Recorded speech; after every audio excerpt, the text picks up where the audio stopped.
Monday, March 18th, 2019, I posted Anachronism 2823. It is called Interpersonal Relations, Part 2.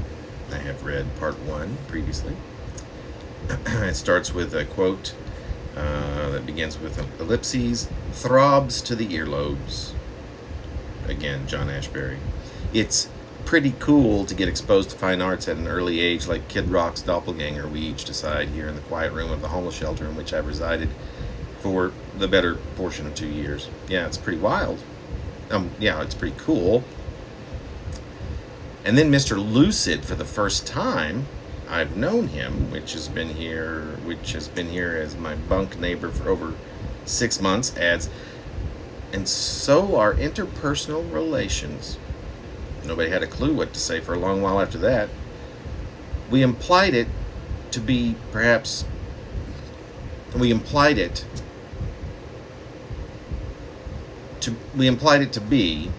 by our just being silent, but inside I'm giddy because this is the very foundation of my value system, a foundation that has been excavated and blown up to smithereens over the past couple of years, but yet clearly remains a big part of it.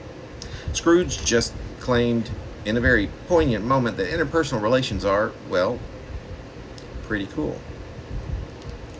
Anyway, I've really no idea where other nearby minds have wandered, but I can hardly contain myself, which, as anyone who has spent more than, say, 15 minutes with me knows, is quite, well, it's an unusual situation which I find myself in, biting my tongue, that is, so it's impossible to speak, and this happens to me next to never. A couple of minutes pass, perhaps 30. Then Scrooge, aka Mr. Lucid for the first time since I've made his acquaintance, adds, as if he had only just seconds ago made the previous observation, yeah, and you most definitely talk too much. He's looking at me. Duh. So the moment is gone. The subject turns momentarily to other subjects, such as earthquakes. Apparently one hit Napa Valley the previous Sunday, a 3.8. I learn a lot from the guys in the quiet room and relearn just about as much. Things with which I've been out of practice, like regaining control of a sustained type of optimism. This, and as another example, the art, the sheer necessity of being social. I'm speaking for myself here, of course. I tend to usually add here that I've been diagnosed with and am on regular medication for anxiety, particularly social anxiety. But yet I tend to add I'm a clear-cut extrovert in the Myers-Briggs sense, so I get my energy and my anxiety from people. It's a necessity and a curse, to which I usually add that I'm a Gemini. But this can't be that abnormal, is it? I don't know. It's just me, and every day is learning to deal with it. I stop my meandering thoughts long enough to listen to the direction the conversations have gone in the room, how San Francisco sucks, how it's a fantastic place to be, whichever it's home to me, and I do love it, or wouldn't be sitting here in a homeless shelter discussing such an absurd subject. Next up, our favorite spots to sleep when we are literally on the streets.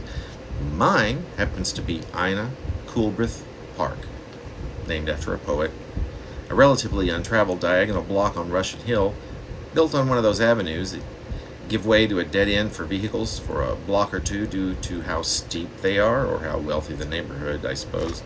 My mostly 6 months on the streets coincided with the longest contracted job I've had since nearly a decade ago, when during the earlier time I made enough money to take 3.5 years off of paid work and live the life of what I considered at the time a bohemian artist. I loved it. The park, because it was relatively untrafficked.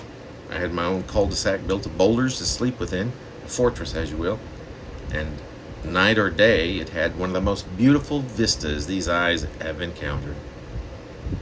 It's true. I got to wake up every morning, pre-dawn, to the view of the gorgeous new Bay Bridge, Treasure Island, and my home of sorts, the financial district with its familiar buildings down below. As I spent my last night here at the barracks, as I call them, A place appropriately enough called Sanctuary, which stands inconspicuously at the corner of 8th and Howard Streets in lovely San Francisco. I need to make a few edits. There are a couple of mistakes in this one, which makes sense given the time. The corner of 8th and Howard Streets in lovely San Francisco, feeling the need to record yet another small record of my existence. This more straightforward, truthful than normal hello to the world, or the minute part of it that might take a listen. I'm content. Tomorrow I shall move on to better things. Finally, better things.